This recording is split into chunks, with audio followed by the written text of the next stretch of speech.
Welcome to the Oostvaardersplassen, a 60 square kilometer conservation area here in the Netherlands.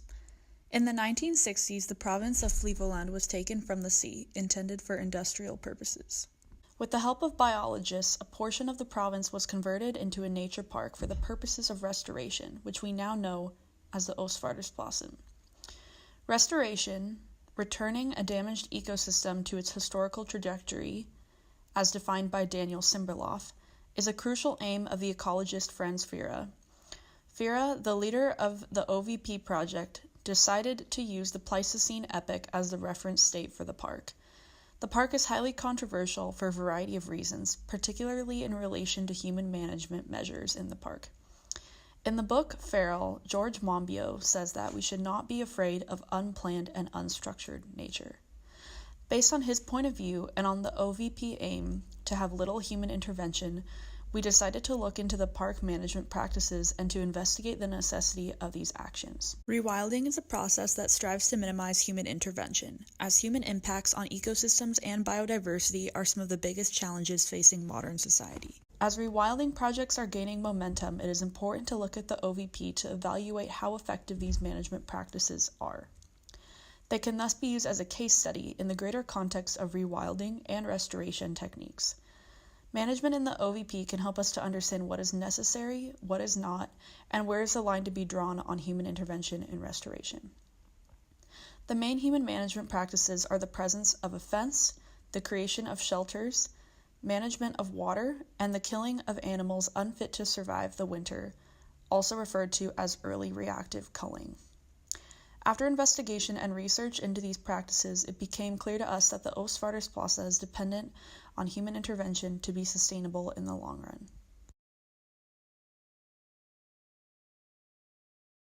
First, let's discuss the fence. The fence is needed to retain certain species within the boundaries of the park, especially large herbivores. Ecologist Perry Cornelissen says that if we did not have the fence, the animals would annoy residents of the surrounding towns. There's a fence around the Oostvaardersplassen, and the animals are not allowed to go outside of the Oostvaardersplassen. If we would take away the fence, then we would have a problem with the highway, or the city of Lelystad, of Almere. Then the large herbivores would be in the back gardens. And I think a lot of people don't like large herbivores in the back garden. You would be in big trouble with the railroad, with the traffic, with the farmers. They would oppose to it. They would make all kinds of protests. The fence is necessary to keep the animals within the boundaries of the park so as not to disturb society.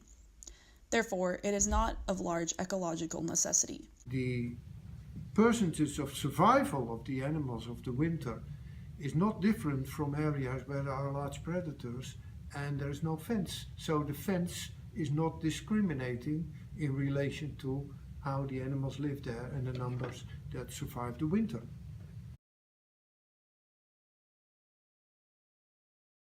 The Second International Commission on Management of the OVP, the ICMO, that took place in 2010, wanted the park to establish more shelters for large herbivores so that they could protect themselves against unfavorable weather. They argue that shelters, patches of forest or wood construction where animals can be protected against wind, will help the welfare of the large herbivores. Nevertheless, shelters are not ecologically necessary. The park provides the shelters to the animals to fulfill societal wishes, since people do not like to see the animals dying in the cold. As animals are not allowed to leave the boundaries of the park due to the fence, they are limited to the food that is available within bounds. During the winter, when food becomes scarce, many large herbivores die due to malnutrition and starvation. Additionally, there are no predators to kill weak or sick herbivores. After seeing animals fall victim to weather and starve to death, there was public outcry and calls to action for animal welfare. They don't want animals to die naturally, so we have to shoot animals. Animals who, according to a certain protocol, will not make it until the next spring are shot, which means most animals are shot during the winter, at the end of the winter. From an ecological point of view, it's not necessary. However, from the society, that's the compromise that came for it. The park succumbed to the management practice of culling, wherein animals seen unfit to survive are killed. In a 2010 report from the ICMO, they found that up to 90% of annual adult mortality of conic horses, red deer, and het cattle in the park can be attributed to culling. Though culling may be a prominent mode of human intervention in the park, it is certainly not ecologically necessary for the sustainability of the ecosystem in the long run. Whether or not animals are shot during winter does not have a strong effect on the ecosystem because the park managers believe that they are killing animals that would have died anyway. So the assumption is that this management is more or less the same as not interfering.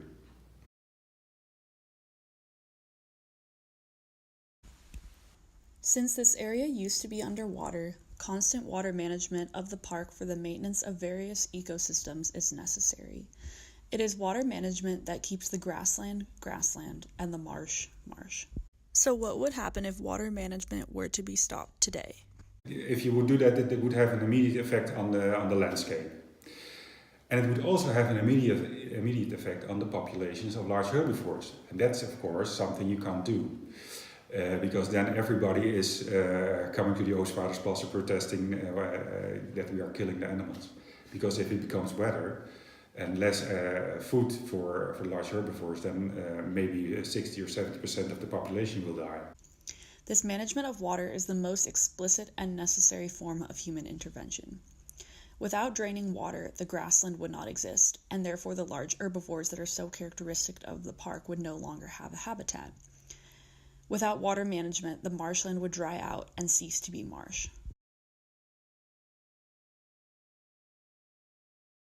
The existence of the Oostvaardersplassen is dependent on human management. Without it, the park simply would not exist, as we know it. We have seen that some management practices, such as culling, the creation of shelters, and the existence of a fence, are not ecologically necessary, but exist for the desires of society. Perhaps the most important form of human intervention in the park is water management practices. Simply put, the Oostvaardersplassen would not exist as we know it if the draining of water from the park was stopped. There is always management needed, especially for the Oostvaardersplassen. It's a nature reserve in a polder. So if we stop pumping out the water, then it becomes a sea again, as it was 50 years ago. I will not say that we absolutely don't need any management. We need, or we may need some. For instance, not always ecologically, but also because of society. It's become clear to us that the park is dependent on human intervention to be sustainable in the long run. If park managers want current species, including large herbivores, to be maintained, then human intervention is necessary. Monbiot says we do not improve the ecosystem by managing it, we merely change it. As we can see with the example of the Oostvaardersplassen, human intervention measures are rarely ecologically necessary. But then again, what is ecologically necessary depends on the reference state a manager is using. The existence of large herbivores is dependent on the draining of water from the land, and therefore is essential in trying to recreate Vera's vision of the Pleistocene environment. But is water drainage improving or changing the ecosystem? To those that want large herbivores in the park, drainage is improving the ecosystem. But of course, this idea of improvement is subjective. Though the Oostvaardersplassen may on the one hand seem like a giant science experiment, it does have the potential to serve a greater ecological purpose.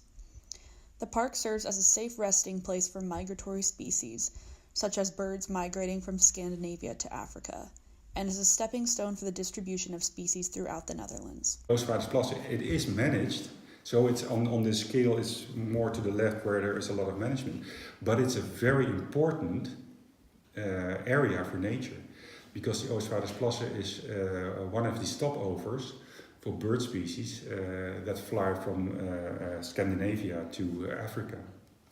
So it is managed, yes, but it's a very important part in nature conservation. For the future, the Oostvaardersplassen can be an example of restoration and conservation in Europe. Management efforts at the Oostvaardersplassen can be used as a case study for rewilding Europe to determine the human measures necessary in other projects throughout the continent. The Oostvaardersplassen demonstrates the possibilities for future management. So for future nature reserves, we can learn from the Oostvaardersplassen by knowing this. If we want to have large nature reserves where natural processes shape the landscape, then we should work for complete systems. Large herbivores, but then all large herbivores should be there, and they should have the opportunity to decide themselves if they want to graze in this area or not. So there shouldn't be a fence.